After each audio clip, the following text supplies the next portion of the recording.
Are you ready? Good news, everyone! I'm the surprise in your cereal box. I'm great! Everybody else sucks! I said, are you ready? Yes, sir, random kid I just met. It's Ciely. Hooray! People are paying attention to me. That's right, you're always blaming me. So, my reputation exceeds me. It's time to check the link. Oh, wait, you serious? Let me laugh even harder. You know what?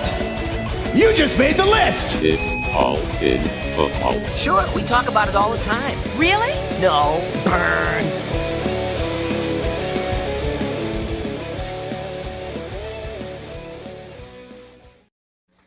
What is up, you ducks? It is week 8. All in football, fantasy football rankings. Yeah, I know. On FTN Fantasy, the Halloween rankings are out. The candy rankings are out, too. We'll talk about that just briefly at some point, Chris. I was all ready because I was thinking Halloween was going to pass by the time we did our next show, and I was getting all... Well, you'll have to tune in on Monday to see what I'll be wearing. Apparently, Chris is going to be ready with something this year, too. So that worked out well. I'll have to step up. You know what else makes sense, or makes sense is good, is, you just made the list. I'm actually going to AEW tonight with the fiance. And, very nice. The fiance. Off the ODU campus. But it is week 8. There are a lot of ranking situations to talk about. Not candy, but we will. You know what? Screw it. Off the top. Chris, favorite Halloween candy? I'm a sucker for Reese's Pieces, like anything Reese's Pieces, even the cups, the little candies. I always used to get pretty excited when I got those. Well, let's discuss the fact real quick that Reese's Pieces are disgusting. Yeah. You can like those, but those are disgusting. Those are disgusting. What? Reese's Peanut Butter Cups are okay, but the real truth and the real answer is the Reese's Peanut Butter shapes. For the pumpkins for Halloween, the eggs are actually the best. Trees, all that stuff. Those are better because whatever they did to the chocolate and the mixture, whatever, it's 10,000 times better, which is already a pretty damn good thing. But it's just, no, my number one, because that's actually number 2. Number 1 is Nerds Gummy Clusters, because they do have them for Halloween now. They do have the fun size now. I have tried those. They're pretty good. Yeah. They're the gummy ones. Yeah, they're better than the hard. The hard Nerds are, I don't know. They've kind of run their course. Old school, vintage. Yeah, I don't even think Nerds doesn't even make top 20. And by the way, Kit Kat, I initially left off my top 25, and people were like, "Where's Kit Kat?" You know why? It's because I still only put in the 20s because it's the most overrated candy. You could eat 7,000 of them and be like, "Did I eat anything?" Like, they're delicious. They're delicious. They're just not gratifying. It's just like I thought because they were like Canadian or something. Actually, I don't even know. No. It's just like, I got diabetes, but I still don't feel full.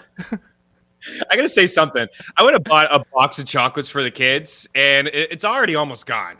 Just too much late night snacking. I'm watching sports. I got the bowl next to me. There's Twix, there's Mars bars, there's M&Ms. I am just picking away at this nonstop, and they didn't give enough Twix. Like, it's a box of 100 candies. I swear, there's like 10 Twix. You know what happened too? Twix used to be top 3 for me. They changed the recipe a little bit. Like, there's something just a little bit different in the taste, and it dropped low.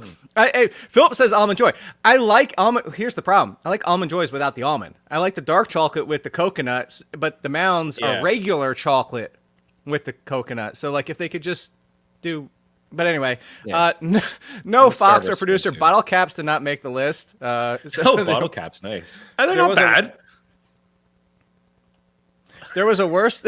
There's a top 10 worst list, and from worst to not so worst, but worst. Nico wafers, if you ever had those, just if you enjoy eating the street chalk you used to play with, there you go.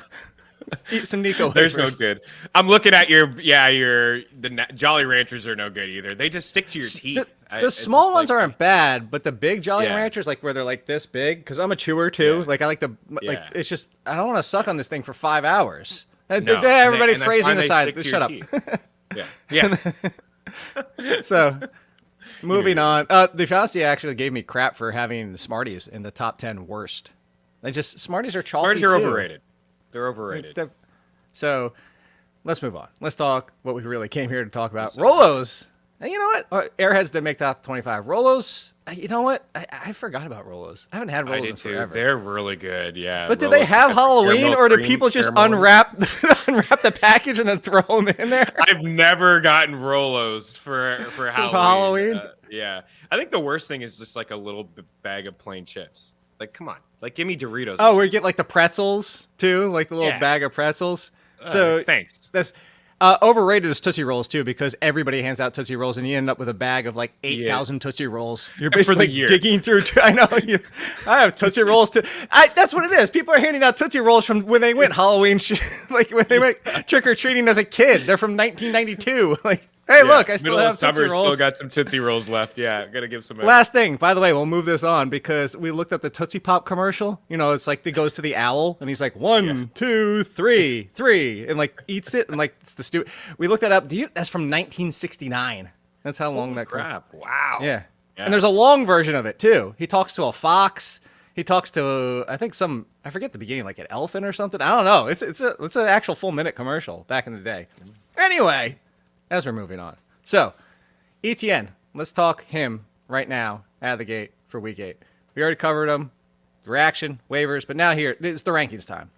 Etienne's out there. We know Hasty's a pass catcher.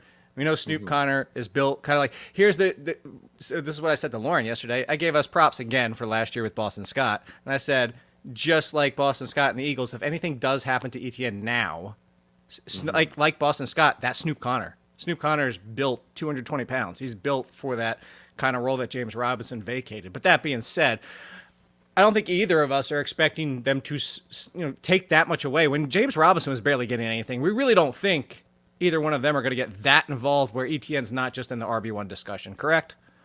Yeah, correct. I don't think so, right? 100% of the touches last week. Yeah, I mean, it's also maybe they were trying to keep James Robinson healthy. They are facing Denver. Yeah.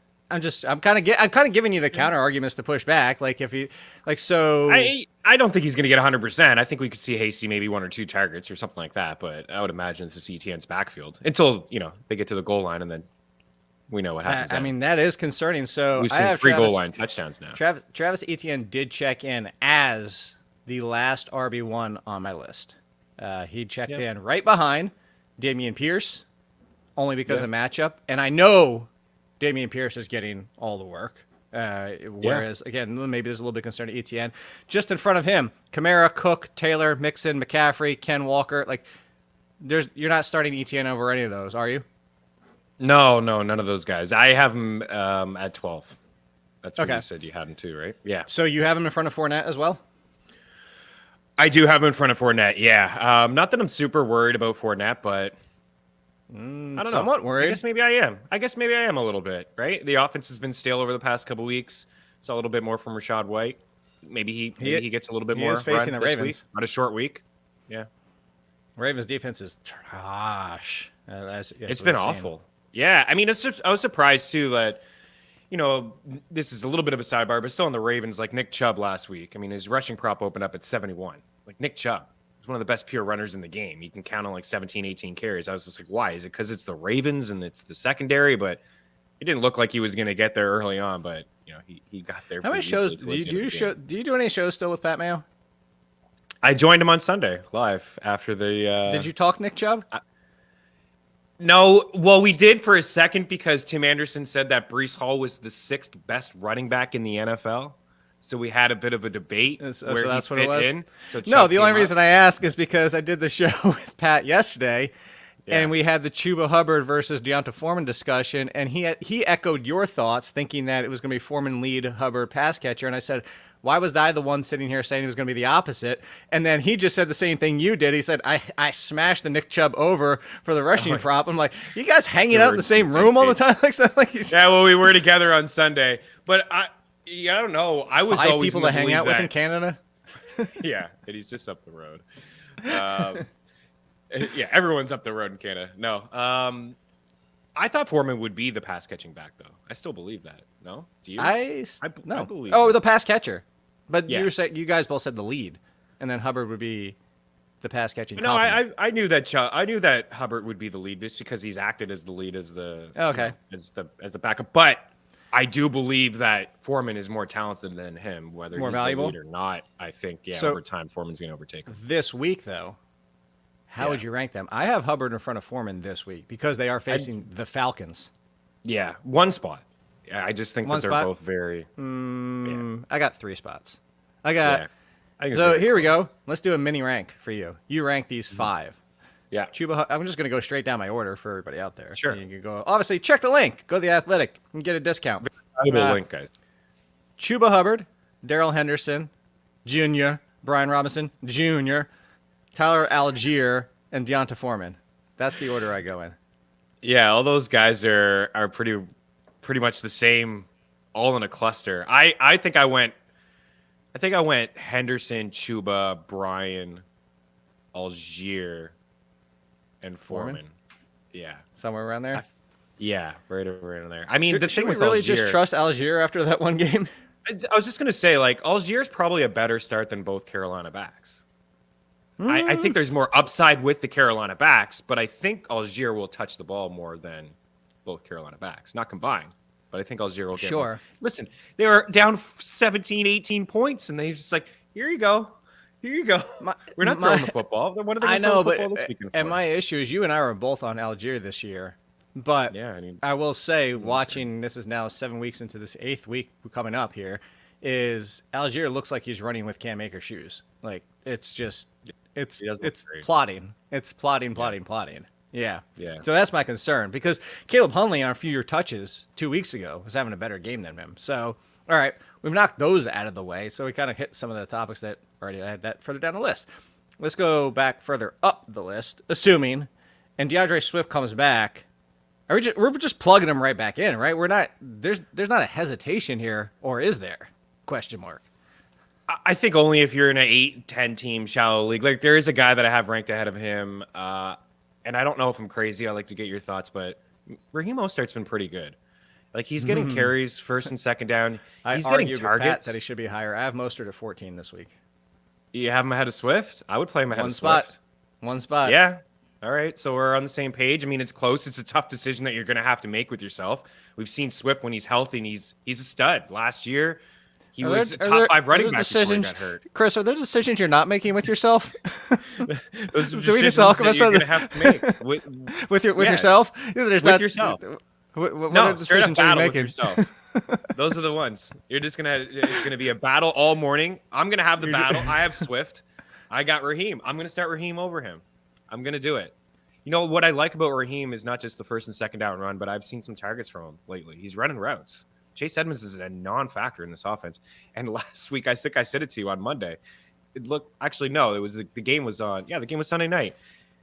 When they started to move the ball up the field, it was with Raheem, and then they went to Chase Edmonds 3 times in a row, and he got stuffed all 3 times. I'm like, wow, the but I drive still keep stalled. going back Why to don't him. you just go? Yeah, I don't.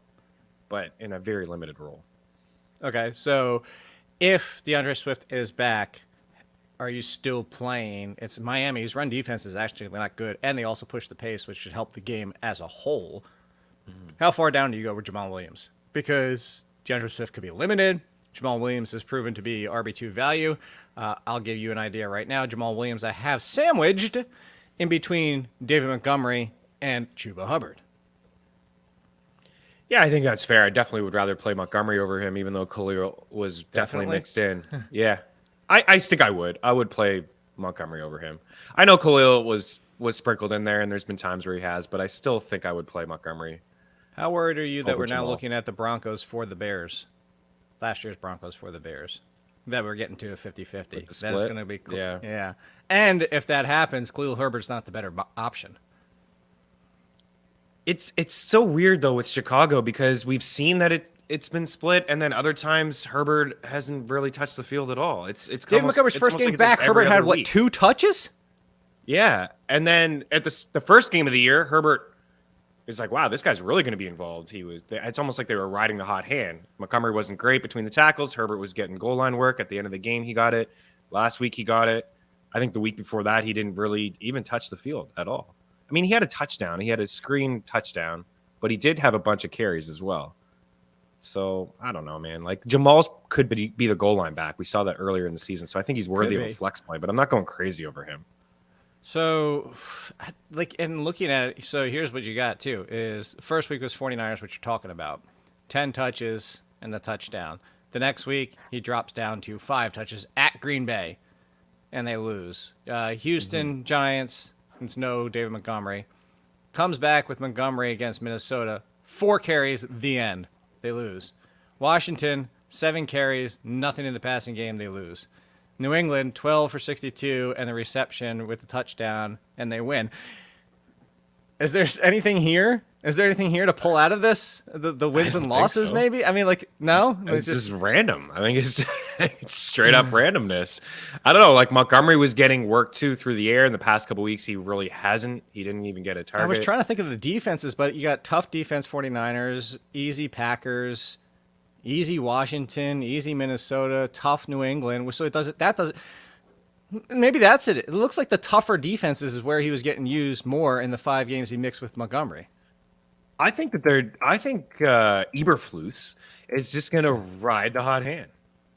I think Montgomery's going to be the starter. I was just trying to make some sense of it, and that maybe it's a tougher matchup this week, and maybe we should like Herbert a little bit more.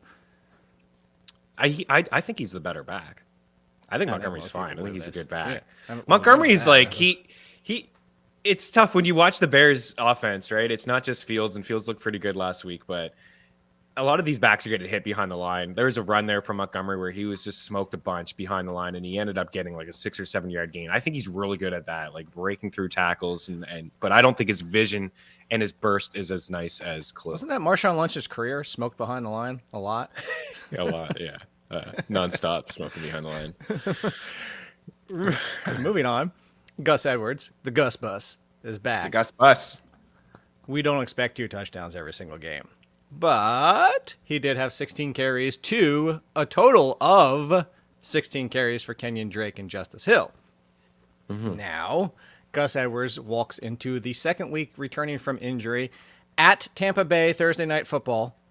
Not as tough as you would think. Pat was who I was going to reference. As I jumped really ahead, so I was going to say Chris, and then Pat said the Buccaneers defense. I said, hold on there. Look at the last 3 games for the Buccaneers defense. Clyde Edwards-Helaire and that backfield went bananas. Granted, it's the Chiefs. But they also had some mediocre running backs do well. And then just last week, again, the Carolina Panthers. Look at those 2 running backs. Chuba Hubbard and Deonta Foreman tore them up. I don't think the Buccaneers are a cakewalk. I don't think the Buccaneers deserve to be in the conversation with the Cleveland Browns run defense, the Giants run defense, the Ravens run defense. But I don't think it's fearsome enough that I have Gus Edwards inside the top 20, and by industry consensus, I'm way overranking him apparently. Yeah, you're out to lunch, I guess. No, I have him at what do I got him at? 24. I'm at 24. Hey, why do you hate him? I don't know why I hate him. Yeah, I have him at 20 30 between Miles. 30? Yeah, I have him between Miles Sanders and James Conner at 20. Like James Conner returning, we're going to talk about it in a second. But I play Gus Edwards. What is James Conner's first game back? Who the hell knows? How much is Benjamin going to be involved? Who the hell knows? We're going to talk about it, but still. Yeah, I think there's more risk certainly playing James Conner. Absolutely. I think Miles Sanders is fine. I definitely play. You have him 1 spot ahead. I think that's fair. Yeah, I mean, you're right. Last week, it was almost 200 yards. I think it was a $175-ish between the 2 Carolina backs. You mentioned Edwards. I think he was just shy of 100. Even Mark Ingram earlier in the year, I think he had 10 or 12 carries for 50 some odd yards. Yeah. Overall, you look at the Bucs, they've allowed the 6th fewest fantasy points to running backs, but it's not because these running backs, I mean, Pacheco, 11 for 63. Zeke, 10 for 52. Like, this is 10 for 58 for Ingram. I mean, those aren't like earth-shattering numbers, but they're also only getting 10 carries. And the one thing I will say is that if there's no Bateman and there's no Andrews, it could be a rough go for Gus Edwards, but he may just touch the ball 20 times. That could be part of it too. So would you play Gus Edwards or the resurging, because he's still resurging in the midst of resurgence time, it seems. Would you play Gus Edwards or Ezekiel Elliott? He was the mediocre running back I was talking about having a decent game against the Buccaneers. Yeah, you got all the goal line work. I buried it. I buried it a little bit, and I brought it back to because you mentioned in the name, and that's why I was purposely doing that. That's the one name I didn't mention. I think that I would play. It's your team, Chris. Who are you starting? I think personally, if it was my team, I think I would start Zeke versus the Bears. Versus the Bears. Pollard definitely played over him. I know Zeke left for a little bit. More snaps for sure. Look like the better same back. Inside the 10 use. Yes, but inside the 5 use, not so much, right? Well, same snaps, just not same touches. Yeah, same touches. Yeah, and that's what saved his day, and that's what will probably save Zeke's day nonstop. I took a look this morning. The most traded players in CBS over the last 24 hours is Zeke. I would be looking to move on from Zeke. I don't think he can just, now's the opportunity to just sell high. But when they moved the ball, Pollard got 1 carry. I noticed in the game, Pollard got 1 carry inside the 5. He got stuffed. They brought Zeke on the field. Zeke scored later on, late in the game when they were already up a couple scores, Jake. It was really, there was no need. They could have just given Pollard a touchdown at that point. They brought Zeke back on the field for him to get a touchdown. So he is definitely the goal line back, and that is valuable, especially when you got they're 10-point favorites or something like that against the Bears. He probably has another goal line touch or two. But the switch could be it could be the start of the switch where Pollard is potentially the lead, the more I don't know about more valuable back, but he does look a little bit better than Zeke. All right. Well, then on the same talk, Michael Carter versus Zeke versus Gus Edwards. I think I play Carter over both of them. Yeah. Against New England. Yeah. Against New England. Here's I don't know how much James Robinson is going to really be involved here this week. There you go. It's the first game with the Jets. We already seen Christian McCaffrey. Granted, James Robinson's got more time than Christian McCaffrey to adapt to the Jets, but still, there's pass blocking assignments, there's game plan assignments, there's all the type of thing. If anything, 30% maybe, because he's also not Christian McCaffrey. He's also Michael Carter's fine for this week. I wouldn't be surprised if Michael Carter neared 20 touches. Right. That's what I agree. 20 touches, 20 opportunities, targets too. It's not going to be all Ty Johnson, in third down situations. Carter will get some run too. We probably don't see Robinson until after the bye. I think they got the Bills next week, then they got the bye. I know we'll probably see more Robinson next week, but 3 weeks with that bye week sprinkled in, come out of the bye, I believe week 10, and I think he's, he'll probably have a really good feel of the playbook, and he's the first down running back. Okay, I think he could be the goal line guy there too. On the other side of the ball in that game, Ramondre Stevenson and Damian Harris. I'm not so excited about Stevenson this week for the fact I still have Stevenson over Harris, but that was Harris's first game back, and it was back way quicker than anybody in the world was reporting. Any Patriots beat reporter, any doctor, everybody out there was Damian Harris 3 to 4 weeks. Damian Harris 3 to 4 weeks, not coming back. Oh, that's great that they're telling us, but we don't trust the Patriots. They tell us everybody's always practicing, everybody's always questionable, blah, blah, blah. And then guess what? Damian Harris out there, and he's getting carries, and he's got a goal line carry, and he got a goal line touchdown. So, that being said, Michael Carter versus Ramondre Stevenson, which way do you go? Oh, man. I think the ceiling belongs to Stevenson, but I do believe that Carter will probably get more touches. I think Carter will touch the ball more. Personally, my squad, I would probably play Stevenson. Would you play Stevenson or Aaron Jones? I'd play Aaron Jones because I feel like he's going to catch a bunch of passes this week against the Bills. I think Would he you has play to. Stevenson? Roger's calling out everybody, eh? Everyone. Look in the mirror, buddy. Classic. I absolutely look in the mirror. He went on that Pat McAfee show, and he said that guys should start getting cut. They're not doing their jobs. They should start cutting people. It's holy crap! Cut yourself. Every single one of your balls isn't catchable, man. I don't know who he's talking to there. Was it Dubs? He's had some drops. Stop playing him. Play Watson. Who are you playing, man? Who's playing for you? Watson's not even out there. He got a exactly. He's not. You can't stay healthy. Dobbs can, but look at half your targets to Dobbs aren't even catchable, dude. I know he needs to. He really does need to look in the mirror. I don't know, man, what he is smoking, but look it up. All right. That sidebar aside, Ramondre Stevenson or Raheem Mostert? I think Mostert. Yeah, I like Mostert here. Let's ride with this guy. Sorry, Barkley's moving down around by my feet. That's why what are you doing down Goodbye. there? I'm out of the show. See you later. So you're reaching for some candy. Melted candy. Any more running backs before we move on to wide receiver? Let's see. We talk about the Jets, everything. You know what? Let's stick with the Jets then. since this is perfect. Oh, no. I saw somebody wanted to ask about, Benjamin. James Conner's back. Yeah, Arizona backfield's interesting. If James Conner is back, do you just fire him up? I told you I have him at 21, assuming he's back, but that's not a must-start range. You could have, look at these names you could have in the meantime over James Conner. Gus Edwards in front of him. Michael Carter in front of him. J. Stevenson in front of him. Raheem Mostert way in front of him. Travis Etienne way in front of him. So is it still Conner over Eno, or did Eno's game last week make you think Conner might be brought in slowly, similar to who we were just talking about? Damian Harris. Yeah, I think Conner could be brought in a little slow. I know he's a veteran back, and I just don't feel like just because he's back, it's here you go. Here's your role again. I think has deserved himself a few more touches, not just third down opportunities and pass catching role. I think he's deserved a couple of touches here and there. I do believe Conner would be the goal line back, though. I think he's that, and that's pretty valuable. They get inside the 10, he'll be on the field. I don't think will be, but I'm not automatically rolling him out there. No, I'm a little concerned. It could be a little bit like Harris. James Conner versus both Cowboys running backs. I would play the Cowboys. That's both with an L. Both. I play both the Cowboys. James Conner versus Najee Harris. Oh, man. I'll play Najee. It's just getting so bad with Najee. I don't. Yeah, it's not great. The last 2 weeks have been a little bit better, finally. A little bit. He's got a couple passes. I probably play Najee because I know that he's going to be on the field. I know that he's going to touch the ball. That's how I split the differences. Okay.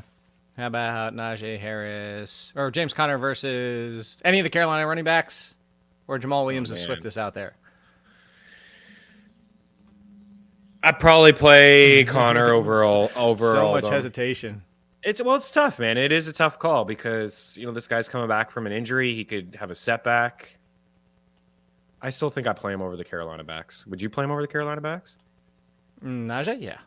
The last 2 weeks have been a little bit better. Oh, Conner? Najee, fine, yeah. Conner. Conner, yeah, I think I still would. As you said, it's the touchdown upside equity. Is basically Ezekiel Elliott. If we're expecting the way you're painting it, if we're going with and I'm trying to not necessarily speak for you, but the scenario you're kind of talking about with James Conner is kind of what Zeke's in now, is that maybe a 50-50 split. Maybe even 60-40 touches, but the touchdown upside is what you're going for. Yeah. The touches that you want inside the 10. Red zone. They'll be Connors. All right. So let's go back to the Jets, and this is the only world we need to live in, because if it's Corey Davis is fine. At this point, it's just Corey Davis. Only as a wide receiver 4, the end of story, because Zach Wilson is the problem. So, but if Corey Davis isn't out there, Garrett Wilson and Elijah Moore, how much hope do you have for either Elijah Moore? Hey, he's back with the team. It's their squeaky wheel that actually got left to the side as the car drove off and now it came back around to pick it up. I don't even know what we're doing here. But if there's no Corey Davis, do you play Garrett Wilson or Elijah Moore? That's a tough one. I would play Garrett Wilson. Before I play Elijah Moore. Who knows, right? There's just a lot of risk in Elijah Moore. You can say squeaky wheel all you want. He's back on the field. I could see it. Especially it's an opportunity for him this week. If there's an injury and he's on the field, he's the number 2 option. But there really is a lot of risk. He could have a freak out in the first. I don't know how stable this guy is. He could have a freak out in the first half of the game because he's getting no targets. And then he could just be it'd be Robbie Anderson situation. See you later. Go to the locker room. Bye-bye. It's a lot of risk. I would start Garrett Wilson. I would try to find other options to begin with. I think it's going to be another game just like the Denver one. Nothing happens in it. Would you start Wendell Robinson over both Jets? Yes. Okay. Would you? I think that's about it. I think can't really think of anybody else that you might be in this discussion with. But we can talk about this. The Deebo Samuel concern that has been a long time coming. It was already coming before Christian McCaffrey got there, because 2 carries in those games, balanced offense, Jimmy Garoppolo. This is what we talked about this offseason, Chris. I said here, I can't put Deebo Samuel in the first or second group because everybody's healthy. We didn't see – how many times did I say we didn't see healthy? Now, granted, where I'm going with this is not what I expected either. But, I said we didn't really see all 3 of them, Ayuk, Deebo, and Kittle, healthy for a good portion of last year. I think they only overlapped all 3 of them 2 games maybe. So you bring in Christian McCaffrey, Deebo Samuel only gets 1 carry, And now Brandon Ayuk has become a major factor, and George Kittle is running routes again because Trent Williams is back. So it's not just, and this is where I was saying where I wasn't right, Deebo Samuel, third tier, is even a wide receiver 1, because that means you're a 4th or 5th tier wide receiver. I have Deebo Samuel in with the wide receiver 2s this week.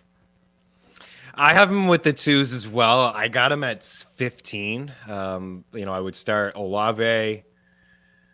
I mean, you're starting both Miami guys, clearly. I would start both Tampa guys, Godwin and Evans. I would start A.J. Brown. I would start Amon-Ra as long as this guy's practicing this week. He's healthy.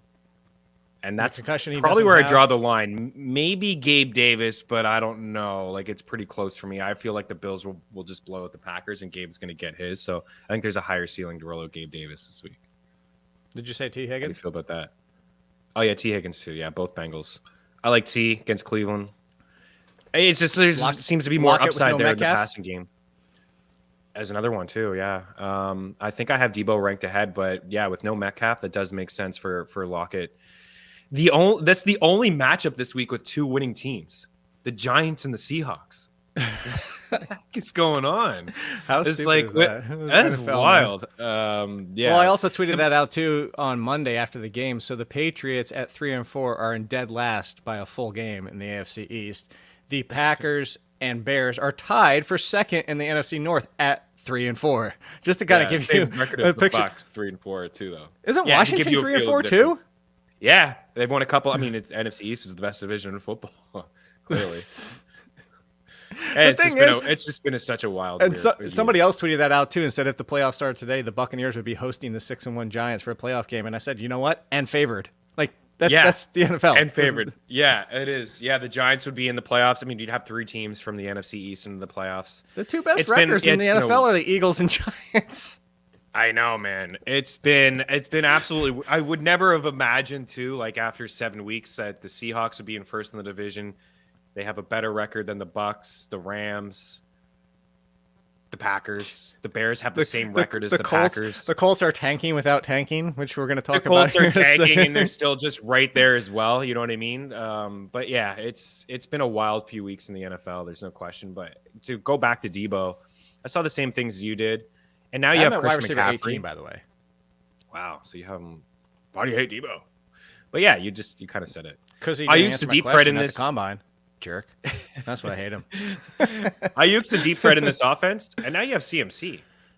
You can do all kinds of crazy things with him inside the red zone. I don't have the shirt on. I actually have looked to the cookie from Seinfeld because, Halloween treats and black and white. I mean, I know you can't get a black and white cookie. You can't really look. But you know what they do? They need to make bite-sized black and white cookies for Halloween. That's another one that needs to be out there. Yeah. I'll go. Let's run through the list in front of them. You tell me, no, I would start Deebo. So this is where you can disagree. You say no, Deebo. So I'll start all the way up at 10 because I know you're going to say the top 9. You're starting all of them. So A.J. Brown or Deebo? Yeah, A.J. A.J. Brown? Amon-Ra St. Brown, you already said. Olave or Deebo? Olave. Is Michael Thomas and Jarvis Landry ever playing again? Are they done? I would say no to Michael Thomas. I don't know.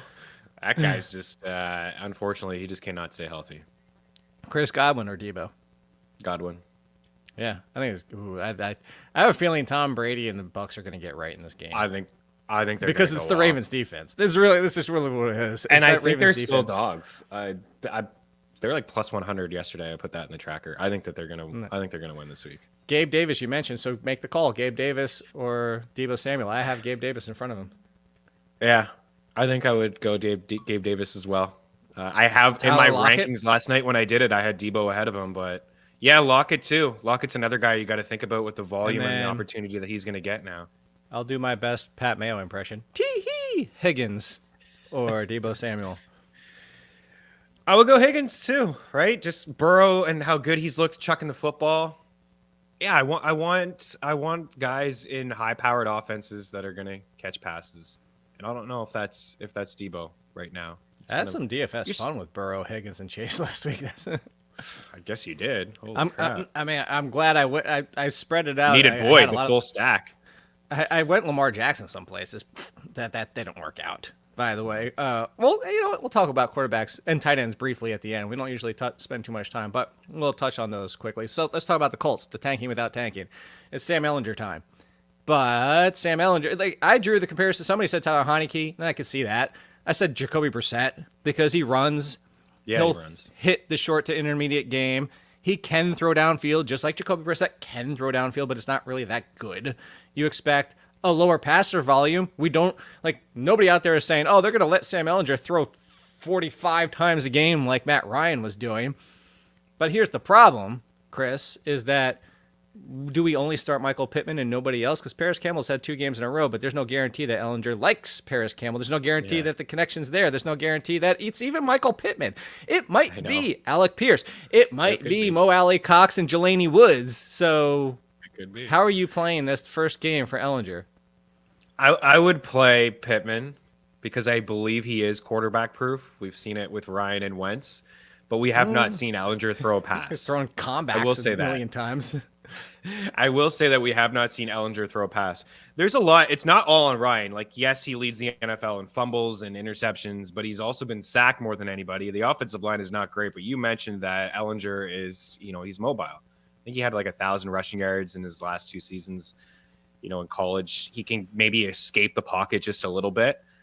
And if he can extend plays, then maybe Alec Pierce is the guy. Maybe I'm going back. Maybe I can't give up on Alec Pierce. I don't know, but he is definitely the deep threat guy in this offense. If he can stretch the field and plays are extended, he could be the guy, but it's kind of a wait and see for me. I play Pittman because, like I said, I think he's quarterback proof, but I don't think that it's just going to be Paris Campbell like we've seen Paris Campbell the last 2 weeks. And you said it, I think they're going to run the rock with Taylor.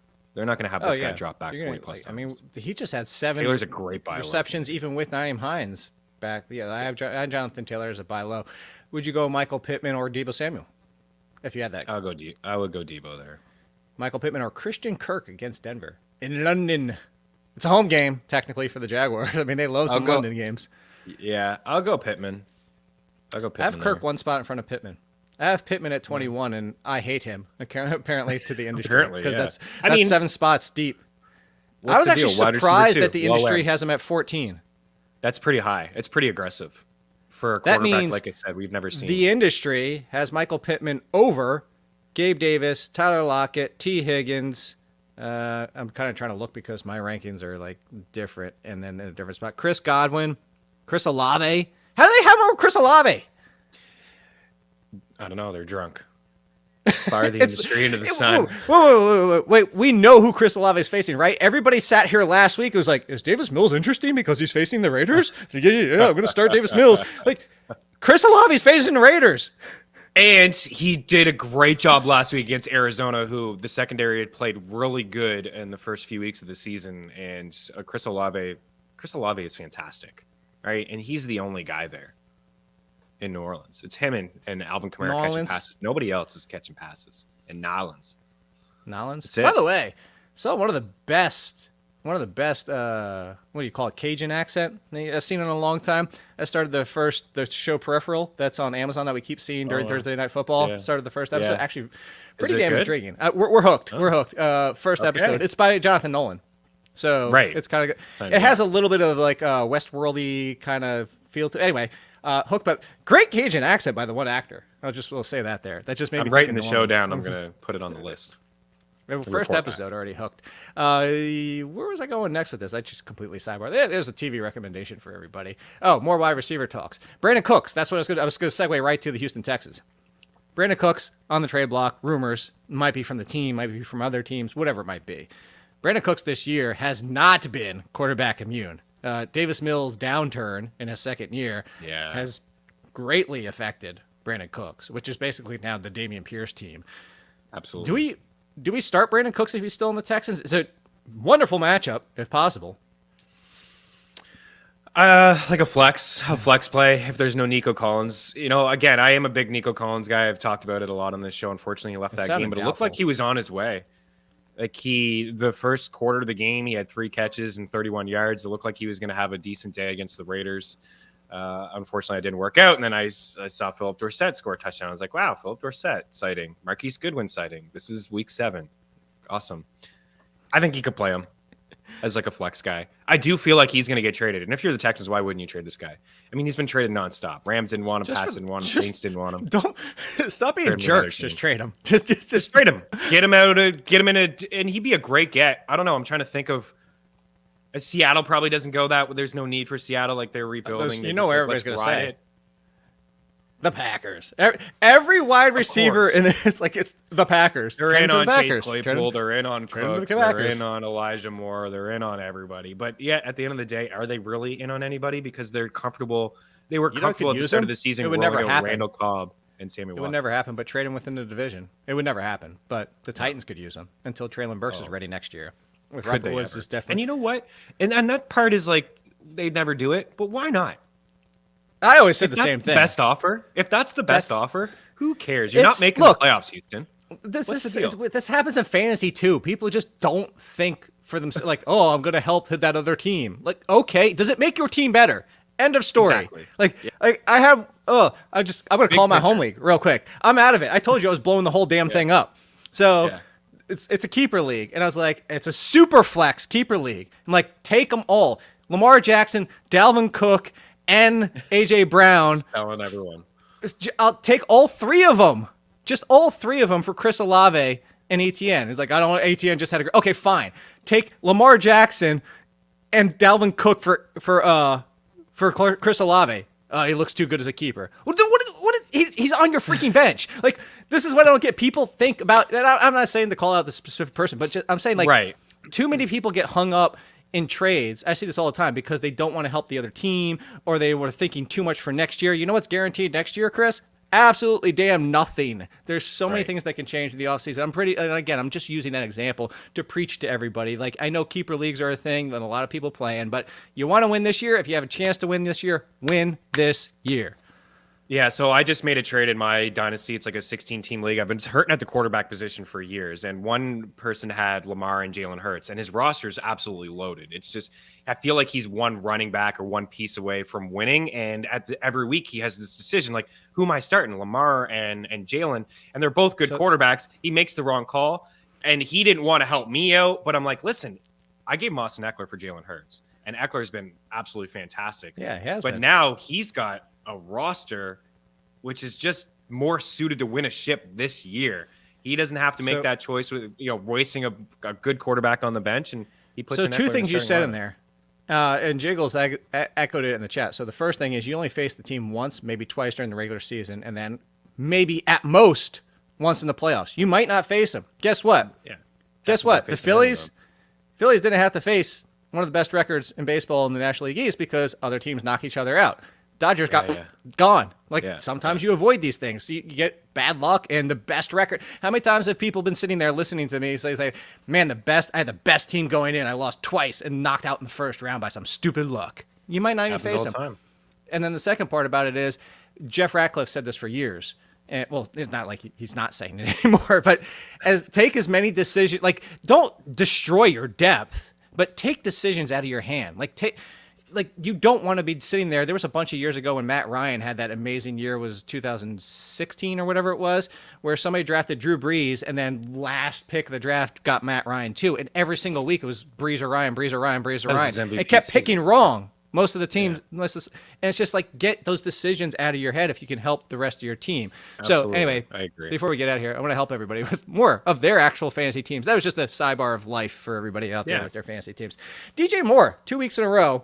Our good friend Rich Rebar was tweeting out yesterday or the day before talking about the volume DJ Moore sees without Christian McCaffrey, and especially without Christian McCaffrey and Robbie Anderson. Very small sample, but it's been pretty damn big. Mm-hmm. Is DJ Moore back? Are we unbreaking our hearts for DJ Moore as I have in the waiver column? I honestly think so. Yeah, I really do. I said this on Mean Streets yesterday. There was a trade offer. I think it was like I forget the exact offer. It was DJ Moore and a running back for another running back. And it was DJ Moore and Damian Pierce for Jonathan Taylor. And I think Taylor's a really good buy low, but I was thinking to myself, you know what? DJ Moore may not be that bad moving forward because of CMC, because of Robbie Anderson. Like, again, he's not a big touchdown guy, even though he scored a touchdown last week, but the volume is king. And I don't know if they go back to Baker. I don't know if they go to Sam. I really don't. I do think it matters. PJ has been throwing to DJ over the past. I don't mind weeks. if they go back to Sam. I mind if they go back to Baker. That's the one thing that does give me a little bit of pause to say that he is back. If it is Baker, then it's like, oh no, here we go again. You know what I mean? But I think it's I don't want to say he's back to being like a wide receiver 2 where he was drafted, but I think he could be a flex. And at the same time, if you are a DJ Moore owner and you are not a believer, it's the opportunity to kind of make him available to your league mates coming off that big game. Sell him on the fact that CMC is gone. Sell him on the fact that Robbie Anderson is gone. And maybe you can do a 1-2, get trade 2 and get yourself a solid wide receiver 2. Like I would look to do that. But I think he has flex appeal the rest of the way for sure. Upside to be a wide receiver 3. Okay. The quarterbacks and tight ends real quickly before we get out of here. Are Daniel Jones and Justin Fields back into starting every single week? Jones is a borderline QB1. Fields, I'm not totally there yet. That was a really good game from him. Actually, hold on. Jones is definitively, if you go fantasy specific only, fantasy purposes, he's not a good quarterback in real life. Let's be honest. Like they're not. Everybody out there, chill out. The Giants are not winning because of Daniel Jones. They're winning with Daniel Jones. So there's a distinction there. That being said, for fantasy purposes, you got to keep running like this. And I'm not even talking about the 100-yard game. I'm just talking about running like this. He's essentially Tyrod Taylor with even more rushing upside. So do we just start him? Set it and forget it? I think so. Here, I've been let me put in this real world. Let me put in the real world. Team league. I feel pretty good about it. Real world. Daniel Jones over Matthew Stafford. It's probably Daniel Jones because Stafford has had you know what? It is Daniel Jones because Stafford has been finishing quarterback 31. I think he's finished 30 or 31 4 times already this year. He's been on a bye. Yeah. I got one. All line looks trash. Yeah. So Daniel Jones over Kirk Cousins, Daniel Jones over Jared Goff, Daniel Jones over all those kind of quarterbacks, Trevor Lawrence. Yeah, definitely this week. I do like Trevor Lawrence, but definitely this week. Here's the one I'll give you. So I said this to Lauren yesterday in the Word Report. 5 games in 2020 of 15 or fewer points. 5 games in 2021 of 15 or fewer points, playing every single game at quarterback. This year, 5 games of 15 or fewer points in 7 games played. Daniel Jones or Tom Brady? I'm playing Tom Brady. Tom Brady. Yeah. Just to get that, just 100% on play. I just want to put that out there. Yeah, I'm just it's for comparison. Tom doesn't have that same floor as it's crazy to say, but this is fantasy. Tom Brady does not have the same floor as Daniel Jones. He doesn't. He doesn't run. He has a dead game. He gets 4 points. We are saving the reaction. This is the reaction question that's coming Monday. There's going to be 2 options. It's going to be Tom Brady had a good game. Is he back and safe? Or it's going to be he didn't do anything against the Ravens, and is he droppable? That's the question we're going to have on Monday. Do you have a favorite tight end flyer for everybody out there for this week before we get out of here? Speaking of Tom, maybe Otten. Otten? He's probably him or Will Disley.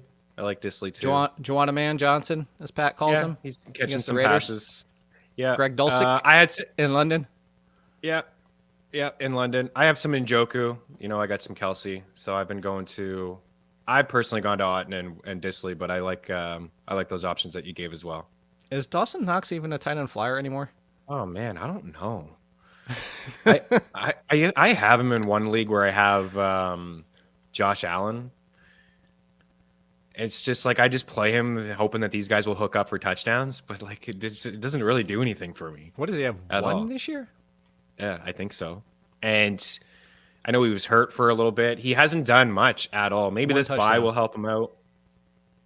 How many targets does he have? I mean, he's got 20. 15 catches for one. This is wild. I think we all expected a little bit of a regression from him. His line is not that different from Kyle Pitts. No, not at all. Last year he had 9 touchdowns, so he's going to come down a bit. But yeah, he had 49 grabs last year.